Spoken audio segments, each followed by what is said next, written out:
আপনি কি কখনো ভেবেছেন শক্তপোক্ত ইট কিভাবে তৈরি হয়?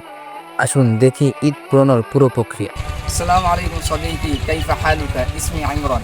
আর আজকের ভিডিওতে আমি আপনাদের সাথে শেয়ার করব পুরো ইট তৈরির পুরো প্রসেস। তাহলে চলুন দেরি না করে ভিডিও শুরু করা যাক।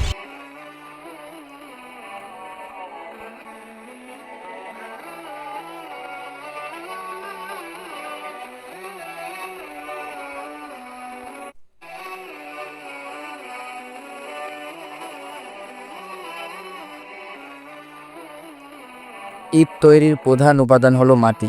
সাধারণত দোআঁশ বা লালচে মাটি ব্যবহার করা হয়। মাটি সংগ্রহের পর সেটিকে পানি দিয়ে নরম করা হয়, যেন সহজে মাচে ঢালাই করা যায়।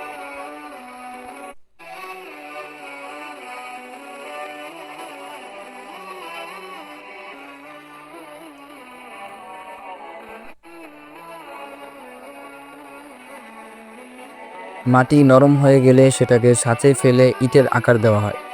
এরপরে ইটগুলোকে 2 থেকে 3 দিন রোদে শুকানো হয়, যাতে ভেতরের আর্দ্রতা কমে যায়।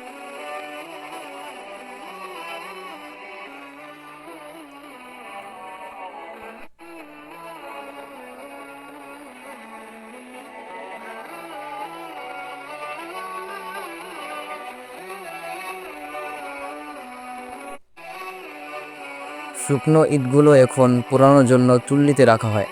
সাধারণত কয়লা, কাঠ বা ধানখড়ির আগুনে 18 থেকে 11 ডিগ্রি সেলসিয়াস তাপমাত্রায় ইট পোড়ানো হয়।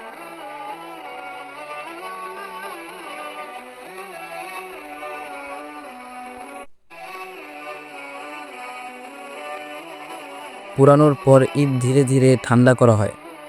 ভালো ইটের রং হয় লালচে এবং একে অন্যের সাথে ধাক্কা দিলেই পরিষ্কার আওয়াজ হয়। ইটভাটাগুলো অনেক ধোঁয়া সৃষ্টি করে, যা পরিবেশের জন্য ক্ষতিকর। তাই বর্তমানে কংক্রিট ব্লক, ফ্লাই অ্যাশ ইট ও এএসি ব্লকের ব্যবহার বাড়ছে, যা টেকসই ও পরিবেশ বান্ধব।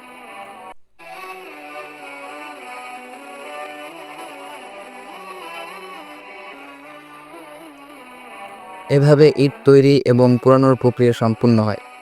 এই ভিডিও থেকে নতুন কিছু শিখেছেন? তাহলে লাইক দিন, কমেন্ট করুন এবং আরও নতুন ভিডিও পেতে চ্যানেলটি সাবস্ক্রাইব করুন।